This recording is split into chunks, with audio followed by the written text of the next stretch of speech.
Donc, pour ce qui est de la section gestion temps de gestion PME, on peut voir ici qu'on a les types de temps dans une barre déroulante. On a des déplacements, des honoraires, ou on peut aussi les trier par tous les temps. Donc, ici, on va voir tous les temps qui vont s'afficher. Si on veut ajouter du temps, on va pouvoir venir mettre ici, ajouter un temps, sélectionner notre date de début, notre date de fin, le type de temps, donc est-ce que c'est un déplacement ou un honoraire. Ensuite, on peut associer une facture de référence. Donc, on va dire que c'est notre facture juste ici avec Technologie Inc. Pour la description, on va pouvoir venir mettre, exemple, déplacement, installation à domicile. Comme ça ici. Référence, c'est notre client qu'on veut ici, donc on va pouvoir venir mettre le début de son nom, ça va nous le sortir tout de suite.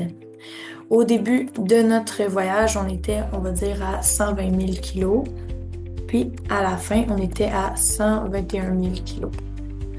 Puis juste ici, le coût, donc on va mettre 20 sous du kilomètre, donc ça nous fait un coût total de 200 $. Ça nous permet de calculer ici combien qu'on peut charger sur nos factures. On peut associer une facture aussi en temps réel. Ensuite, on peut aussi ajouter, on va faire l'exemple avec un honoraire.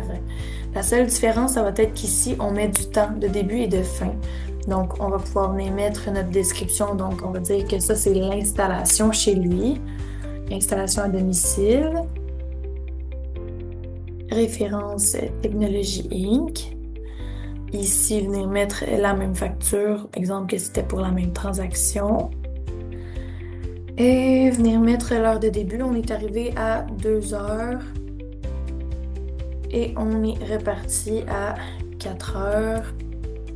Comme ça ici. Puis on va mettre 120 $ de l'heure. Donc 240 $ au total.